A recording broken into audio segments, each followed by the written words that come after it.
यूनानी दवाओं को फ़रोग़ देने के लिए ऑल इंडिया तिब्बी कांग्रेस मग़रबी Bengal state convention cum CME programme का इनेकाद कांग्रेस एग्जीबिशन ऑडिटोरियम में हुई। इस मौके पर न सिर्फ दिल्ली, हैदराबाद बल्कि मग़रबी बंगाल से भी बहुत सारे हकीम जमा हुए और अपनी अपनी बातें रखी और हुकूमत से मुतालबा किया कि यूनानी दवाओं को फ़रोग़ दिया जाए।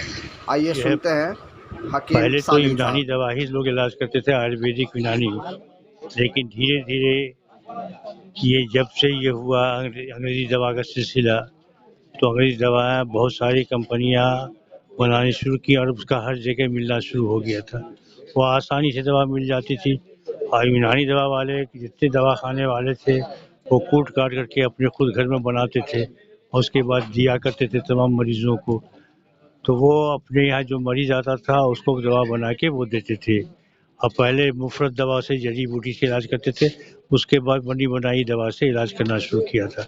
लेकिन जब से ये हुकूमत ने पाबंदी लगा दी कि बगैर ड्रग कंट्रोल के, समझने के बगैर लाइसेंस के आप दवा नहीं बना सकते, तो इसलिए उनको परेशानी आ गई। उनके पास इतने पैसे नहीं थे कि वो सही तौर से बना सकें, ये जगह हासिल कर सकें। हालांकि शुरुआत में बंगाल में बहुत सारी छोटी छोटी दवाओं को भी लाइसेंस दे दिया गया था कि दवा बनाइए, लेकिन इतना शर्त लग गया कि शर्त की वजह कर वो लोग फिर दवा बनाने से मजबूर हो गए, नहीं बना सके। अब कायदा ये है कि साहब जो भी है हकीम हिकमत पढ़ते हैं, फलां सब पढ़ते हैं, तो उनको आसानी से भी एलोपैथी दवा मिल जाती है, इसलिए वो सहूलत के लिए वही लिख देते हैं। हर जगह करीब में जहाँ पर खोजते हैं डिस्पेंसरी करते हैं। बंगाल में एक भी यूनानी मेडिकल नहीं है इसकी। नहीं, यूनानी मेडिकल कॉलेज है। हम लोगों ने बहुत ज़माना पहले प्राइवेट है, सरकारी सरकार से मंजूर है, पास करते हैं, जैसे आयुष के तहत कॉलेज तो खोल दिया गया है। कॉलेज बहुत ज़माने से चल रहा है, कॉलेज की मंजूरी मिल जाएगी। लेकिन एक बार ममता हुकूमत आ गई, उसके बाद ममता हुकूमत ने उसको भी रोके रखे हुए है। हालांकि थोड़ा बहुत पैसा वो देती है ममता हुकूमत, जिससे थोड़ा बहुत काम चलता है, थोड़ा बहुत काम चलता है। आपने देखा था कि लोग इसके बारे में ज़्यादा अवेयर नहीं है, इसके खास वजह नहीं, मैं समझता हूँ सिर्फ बंगाल में ऐसा है, बाकी जगहों में तो अच्छी अवेयरनेस है। आप देख लीजिए, मैं चूंकि गवर्नमेंट में हूँ, मैं गवर्नमेंट ऑफिशियल हूँ, सेंट्रल काउंसिल फॉर रिसर्च इन यूनानी मेडिसिन जो है उसमें मैं डिप्टी डायरेक्टर हूँ। वो मिनिस्ट्री का एक इदारा है और हमारा यहाँ पे रीजनल रिसर्च इंस्टीट्यूट ऑफ यूनानी मेडिसिन चल रहा है यहाँ कलकत्ता में, 1982 से चल रहा है यहाँ। तो हमारे पास पेशेंट्स आते हैं, लेते हैं, दवाई लेते हैं। हम मोबाइल कैंप करते हैं, वहाँ पे हम रोज के 60-70 पेशेंट देखते हैं। ऐसा नहीं है कि नहीं है, लेकिन यहाँ जो स्टेट गवर्नमेंट की तरफ से थोड़ा सा इसकी तरफ कोल्ड शोल्डर्ड है। वो पहले आयुष की तरफ ही है और उसके बाद यूनानी को तो बिल्कुल साइडलाइन किया गया है। मैं आपको एग्जाम्पल बताऊं कि अगर 850 आयुष की डिस्पेंसरियां हैं तो 850 में से कम 20% तो यूनानी होना चाहिए था ना। 4 डिस्पेंसरी सिर्फ यूनानी के और उसमें भी सिर्फ 1 मेडिकल ऑफिसर है, बाकी 3 खाली असम में पड़ी हुई है। गवर्नमेंट का कॉलेज आप देख लीजिए, हर स्टेट में गवर्नमेंट यूनानी कॉलेज है, कहीं कहीं 3-3 कॉलेजेस हैं, लेकिन बंगाल में तो एक भी गवर्नमेंट यूनानी कॉलेज नहीं है, जबकि आयुर्वेदा के 5 हैं, होम्योपैथी के 2-4 हैं, लेकिन यूनानी का एक भी कॉलेज नहीं है। तो ये गवर्नमेंट की तरफ से भी कुछ इसमें मतलब वो भेदभाव गफलत की ये है। मैं ये मानता हूँ कि उसमें जब 1982 में यहाँ पे हमारा इदारा कायम हो गया, रीजनल रिसर्च इंस्टीट्यूट ऑफ यूनानी मेडिसिन जो है उसकी दागबिल रखी गई। उसके बाद से तो स्टेट गवर्नमेंट को भी कुछ करना चाहिए था। सेंट्रल गवर्नमेंट तो कर ही रहा है, लेकिन नहीं कर पा रहे हैं। पता नहीं स्टेट, या तो यहाँ पे ये है कि लोग जो हमारे यूनानी के हैं वो कुछ उन पे ज़्यादा दबाव नहीं पा, या उनको ये लगता है कि शायद यूनानी, बाकी आप अगर मानेंगे कि यूनानी जो है, यूनानी की शुरुआत तो बंगाल में बेसिक्स से हुआ है। बहुत सारे हुक्मा यहाँ के आप अभी भी देखेंगे, इतने सारे हाथ से लिखी हुई किताबें मुर्शिदाबाद में हैं, जो नवाब साहब की लाइब्रेरी है वहाँ पे, उसमें हाथ से लिखी हुई यूनानी की बहुत सारी किताबें हैं। यहाँ यूनानी का बेस रहा है, आयुर्वेदा का भी रहा है, यूनानी का भी रहा है। ये दोनों में फर्क क्या था, यूनानी और आयुर्वेदा? फर्क बेसिक्स में है, बेसिक फंडामेंटल्स जो है डायग्नोस्टिक्स के, डायग्नोस करने के, ट्रीटमेंट के, उसी में फर्क है। बाकी जड़ी बूटियां वो भी इस्तेमाल करते हैं, जड़ी बूटी हम भी इस्तेमाल करते हैं, यूनानी में भी इस्तेमाल, लेकिन बेसिक जो डायग्नोस होना है, डायग्नोसिस पार्ट जो है, उसमें डिफरेंस है। एलोपैथ दवाएं जो है वो कहीं ना कहीं साइड इफेक्ट करती है, क्या यूनानी में भी इस तरह का कुछ साइड है इफेक्ट? है साइड इफेक्ट। देखिए, ज्यादा अगर आप खाना भी खाएंगे तो पेट दर्द होगा ही होगा, ज्यादा पानी पीने से क्या होगा। तो दवाई का अपना मिकदार होता है, जितना खाना है उतना ही। अगर आप कोई भी दवाई ज्यादा ले लेंगे तो वो तो मुजिर करेगा ही करेगा। और हमारी दवाई में मुजिर के साथ साथ उसका फिर मुसल्ले भी रखा गया है कि इसका डिटॉक्स एंटीडोट क्या है। कुछ दवाइयों का वहीं पे लिखा हुआ होता है कि इसके साथ ये दवाई भी खिला दीजिए। तो मुजिर तो है ही, मुजिर कौन चीज नहीं है। फूड पॉइजनिंग होता है, पानी से प्रॉब्लम हो जाती है ज्यादा पीने से। तो ऐसा नहीं है कि हम ये कहेंगे कि यूनानी या आयुर्वेदिक आयुर्वेदिक दवाई जो है वो उससे कोई साइड इफेक्ट नहीं है। हाँ, एक चीज है कि सस्ती है और इलाज बिल्कुल आसान है। तो ये चीजें हैं, ये चूंकि अपना देसी है हमारा।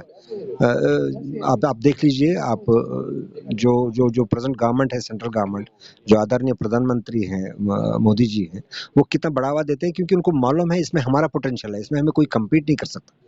ये जो ट्रेडिशनल मेडिसिन है उसमें हमें कोई कम्पीट नहीं कर सकता है। सर, आप चूंकि गवर्नमेंट अदालत से जुड़े हुए हैं, तो आयुष के आने के बाद यूनानी को कुछ बेहतरी बराबर मिली? बराबर शेयर मिलता है सेंट्रल गवर्नमेंट की तरफ से, तो बराबर शेयर मिलता है। स्टेट गवर्नमेंट्स में कहीं कहीं लेकिन है, लेकिन सेंट्रल गवर्नमेंट में हमें बराबर का शेयर मिलता है, हम आप अगर बराबर। पूरे हिंदुस्तान के ये में देखें, दायरे में देखें, तो सबसे ज्यादा यूनानी दवा किस स्टेट में इस्तेमाल यूपी होती है? यूपी J&K, ये दोनों पहले नंबर पे हैं। उसके बाद आपका तेलंगाना है, हैदराबाद वगैरह, वहाँ पे भी आराम से चलता है। महाराष्ट्र? महाराष्ट्र में भी है, पुणे है, आपका मालेगांव है, आपका मुंबई है, आराम से चलता है, हर जगह चलता है। ऐसा नहीं है कि नहीं ये लिमिटेड है। इवन ग्लोबली जो है वर्ल्ड हेल्थ ऑर्गेनाइजेशन का ये डाटा है कि 81 कंट्रीज में यूनानी सिस्टम चलता है, लेकिन डिफरेंट नेम्स। जैसे ईरान में पर्शियन सिस्टम ऑफ मेडिसिन चल कहता है, लेकिन फंडामेंटल यही है। दवा यही है। फंडामेंटल यही है जो हम पढ़ते हैं। इसी तरह से दूसरी कहीं कहीं अपना उन्होंने नाम रखा है कि जैसे इजिप्शियन ट्रेडिशनल मेडिसिन है, बेसिक फंडामेंटल वही है। आपका जो टर्की में ट्रेडिशनल मेडिसिन है, बेसिक फंडामेंटल यही बंगाल है। के मरीजों को क्या मैसेज देना चाहेंगे यूनानी दवा के इस्तेमाल के हवाले से? मैं यही मैसेज दूंगा कि यूनानी सबसे सस्ता है और सबसे टिकाऊ है। बहुत बहुत थैंक यू वेरी मच। है। हम चाहते हैं कि उन लोगों की तरफ से हर एरिया में कम से कम एक यूनानी डिस्पेंसरी हम लोग कायम करें। ये मुतालबा हम हमारे जो अभी हज कमेटी के मेंबर हैं और ख़ास करके जो हमारे चेयरमैन है खलीलुर रहमान साहब, उनसे हमारी बात हुई कि इम्तियाज़ के हम अभी उम्रा के लिए जा रहे हैं, तो लिहाजा हम 15 तारीख के बाद आएंगे, आप हमसे मिलिए। उनका भी बहुत बहुत शुक्रिया। और हम ये चाहते हैं कि हमारे जितने मौजूद मेहमान हैं हज कमेटी के, उनके तरफ से जो जो हमारे मेंबर हैं हज कमेटी के, हम लोग चाहते हैं कि हर एरिया में एक चैरिटेबल डिस्पेंसरी करें। और जो डॉक्टर्स और मेडिसिन जो है, हम अपने तरफ से, हमारी कंपनी की तरफ से, हर्बो नेचुरल वेदर की तरफ से कम कीमत पर जो है हम लोग वहाँ मेडिसिन भी देंगे, वहाँ ब्लड टेस्ट भी शुरू कराएंगे, शुगर टेस्ट शुरू करवाएंगे और फ्री जो डॉक्टर हमारा इलाज करें बनकर हज कमेटी की तरफ से जाते हैं। तो हमारा रिक्वेस्ट उनसे यही है, इल्तिजा यही है कि कम से कम हमारे जो पास आउट डॉक्टर्स हैं उन लोगों को मौका दिया जाए, ताकि वो लोग भी हज के दरमियान जो है हमारे हाजियों का हेल्प करें, मदद करें। क्योंकि हर साल डॉक्टर्स जाते हैं, तो हम चाहते हैं कि इस बार से है यूनानी डॉक्टर भी जाएं वहाँ पर। बहुत बहुत शुक्रिया। ऑल इंडिया उनानी তিব্বি কংগ্রেস ওয়েস্ট বেঙ্গল ইউনিটির পক্ষ থেকে আপনাদের আন্তরিক সালাম ও মোবারকবাদ জানাই। সমাজের বিভিন্ন স্তরের বিভিন্ন সম্মানীয় মানুষরা আজকে कॉलेज में भी सीनियर रह चुके हैं, मेरे डिपार्टमेंट में भी सीनियर रह चुके हैं, डॉक्टर मिनाजुद्दीन, हमारे वाइस प्रेसिडेंट साहब डॉक्टर एस कुंडू, उनसे मैं पहली बार मिल रहा हूँ। Thank you sir. With due respect to all on the dais and off the dais, शायद ही किसी स्टेट में ऐसी यूनानी की हालत होगी जो वेस्ट बंगाल में है। मैं पिछले 8 साल से यहाँ पे हूँ। मैंने RTI किया था आज से 2 साल पहले।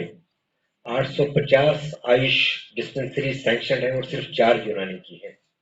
आप समझ सकते हैं कि यूनानी के साथ कैसा भेदभाव चल रहा है यहाँ पे।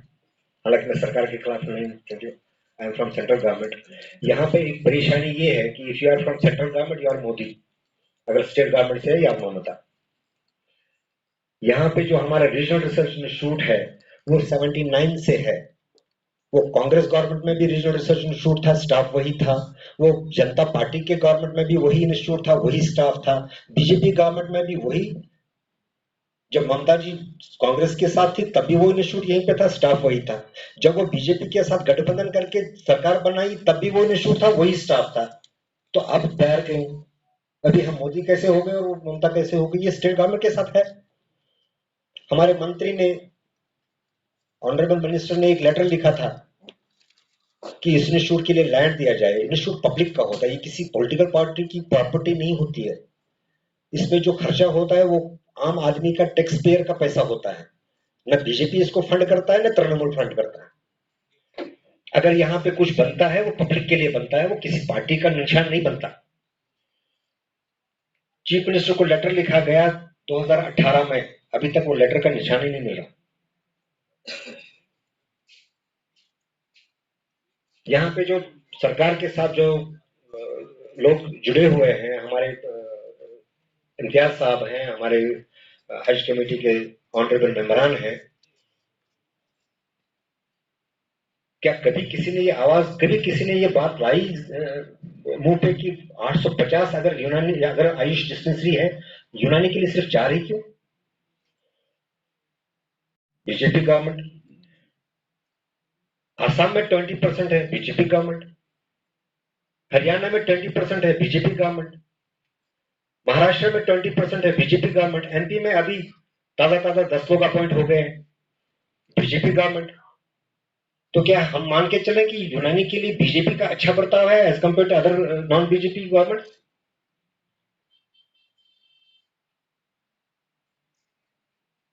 और मैं भी यही फील कर रहा हूं क्योंकि मैं सेंट्रल गवर्नमेंट में हूं एंड आई सी यूनानी और आयुर्वेदा में कोई भेदभाव नहीं है सेंट्रल गवर्नमेंट में, बीजेपी गवर्नमेंट्स में। अगर भेदभाव कहीं है वो नॉन बीजेपी गवर्नमेंट्स में, जहां नॉन बीजेपी सरकारें हैं।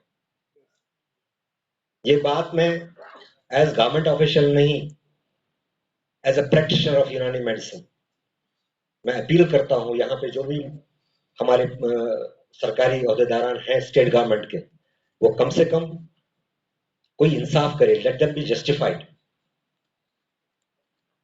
यहाँ पे जो दावे किए जाते हैं कि हम जी वो करते हैं, ये करते हैं, सेक्युलर हैं, वो है, क्योंकि आपको मालूम है यूनानी में जो भी है इसमें मेजॉरिटी उर्दू, चूंकि उर्दू मीडियम है, उर्दू सिर्फ मुस्लिम पढ़ते हैं तो मेजॉरिटी मुस्लिम्स की ही है।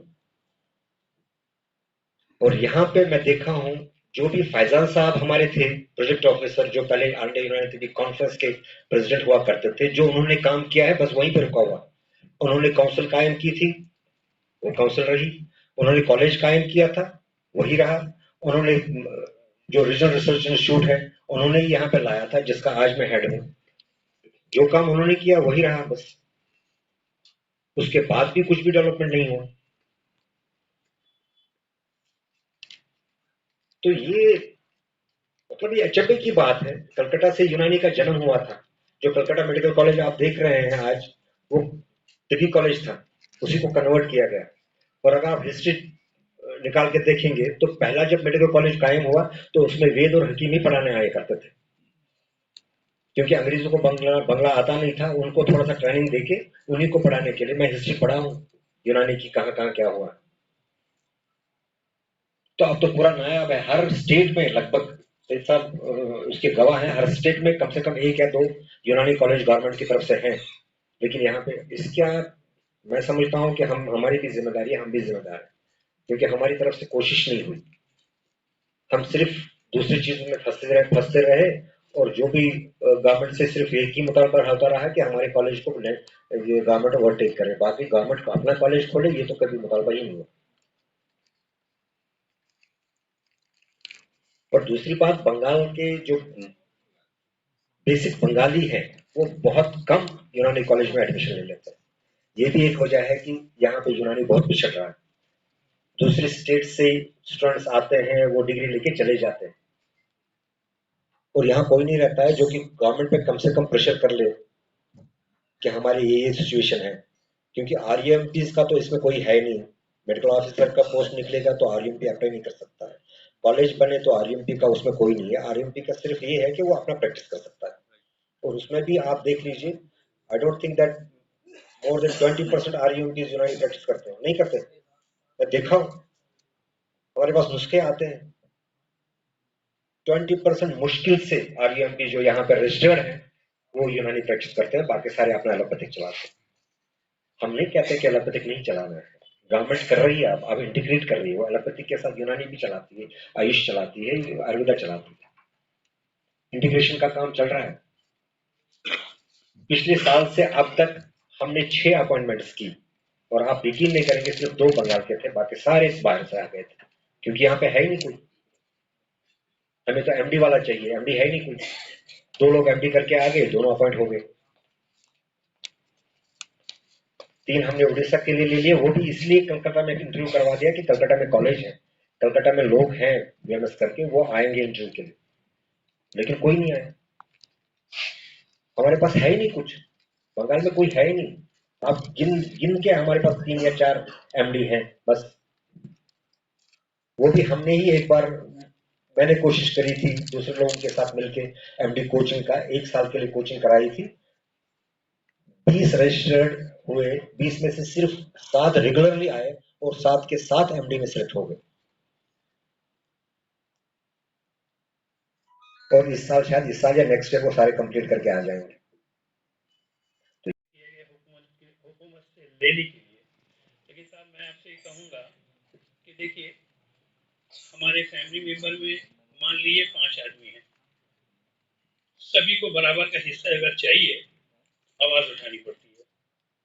अपने गार्जियन से मारामारी तो करना है ही, लेकिन अपने मुतालबात, अपनी राइट्स और उसको मनवाने के लिए एक दफा हैमर करने से नहीं चलेगा, बार बार हैमर करना पड़ेगा। हम आपके साथ हैं, आपकी आवाज को पहुंचाने के लिए हम हुकूमत मगरबी बंगाल के दफ्तर का छान मारेंगे आपके साथ, लेकिन शर्त है कि आपको ये एक बहुत अहम वजह और बहुत जबरदस्त अगर किसी की कोशिश रही है वो है सैयद अहमद खान साहब, और खासकर ऑल इंडिया यूनानी तिब्बी कांग्रेस जो है ये पूरे हिंदुस्तान लेवल में, सिर्फ मगरबी बंगाल में है, हर जगह में। जिस वक्त आप समझ सकते हैं कि दिल्ली से यहाँ तक सिर्फ एक कॉल में आ गए हैं, सिर्फ यूनानी को फरोग देने के लिए, इसलिए वो एक अहम शख्सियत। और उसके बाद अगर और बोला जाए तो आप सोचिए 1:30 बजे रात को सिर्फ यूनानी को फरोग और यूनानी के लिए जो तशरीफ फरमा चेन्नई जैसे शहर से यहाँ आए हैं, ओबेदुल्ला बेग साहब, ये इंटरनेशनल तारीफ के मोहताज नहीं है। और इतनी मसरूफियत होने के बावजूद यहाँ हमारे यहाँ मुंशी साहब पहुंचे हैं, मिनहाज साहब जो मैं तकरीबन 10-12 साल कबल से जो पहले से जानता हूँ, वो यूनानी पेश रखते हैं, और कलकत्ता शहर में उनका भी एक जबरदस्त यहाँ प्रैक्टिस रहा है। ये तमाम लोगों का मैं सबसे पहले शुक्रिया अदा करता हूँ। और सबसे पहले हम ये बोलना चाहते कि तालीम बहुत जरूरी है।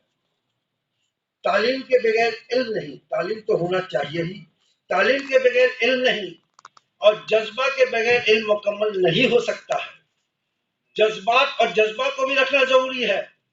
अगर आप चाहते हैं कि मुकम्मल इंसान बनिए, मुकम्मल जहां को बनिए, और एक पूरे मुकम्मल जहां को हासिल करने के लिए खुद को भी जज्बात इक्विप करना होगा, आगे बढ़ाना, उनको भी नौकरी देना। ऑल्टरनेटिव वहां पे मुतालबा चल रहा है, मुतालबा हुआ है, यहाँ नहीं है, वो हो रहा है। क्यों नहीं हो रहा? इसकी वजह यह है कहीं ना कहीं हम लोगों की कमजोरी है। अगर कमजोरी रहेगी तो उसको दूर करना होगा। दूर कब हो सकता है? जब हम लोग एक जगह में, एक वक्त में मुत्तहिद होके, एक साथ होके नहीं बोलेंगे, नहीं होगा। ये आज के इस कन्वेंशन से, इस सेमिनार से हम लोग ये आगाह करेंगे, हम लोग ये जद्दोजहद, और ये यहाँ पे रिजोल्यूशन जैसा पास हुआ, हम लोग भी ये वादा कर कन्वेंशन करने से नहीं होगा जब तक हम लोग एक तरीके से एकजुट होकर नहीं बोल सके। अब महाराष्ट्र में कैसे वो लोग आगे हैं, बिहार में कैसे वो लोग आगे हैं, आज हम लोग यहाँ आगे नहीं है। क्यों?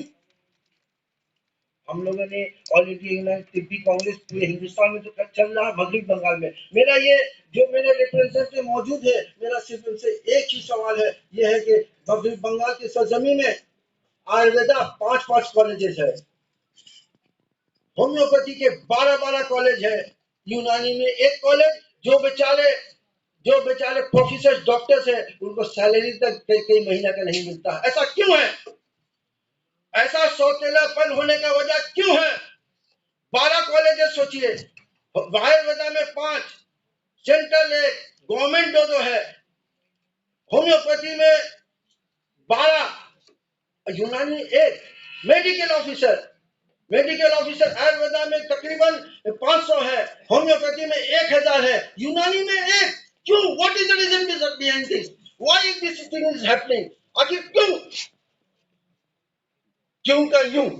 जैसे अभी हमारे कुछ नुमाइंदे ने कहा, हम बोले उनको ये महसूस होता हम कुछ कर नहीं सकेंगे, उनको ये समझ में आता मेरी कोई अहमियत नहीं है, उनको ये समझ में आता कि हम एक मुत्तहिद होकर नहीं है।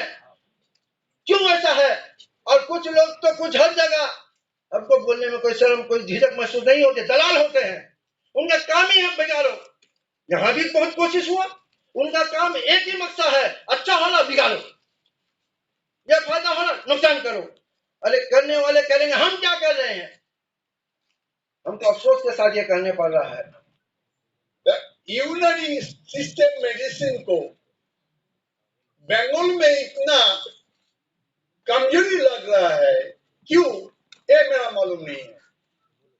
इसलिए जो सेंट्रल जो कमिटी है इस बारे में उसको सोचना है, बंगाल में इतना कम क्यों हो रहा है, यूनानी प्रैक्टिशनर का यूनानी का प्रचार क्यों कम हो रहा है, इसके बारे में हम रिक्वेस्ट करता हूँ ऑल इंडिया यूनानी टीबी कांग्रेस से तरफ से, ये आप इसके बारे में आप सब सोचिए। और बांग्ला यूनिट में जो यूनानी एवरडीसी का जो कमेटी है उसमें भी मैं भी मौजूद हूँ। हम सब कोशिश कर रहे हैं, लेकिन कुछ जगह से थोड़ा हेल्प नहीं मिलता।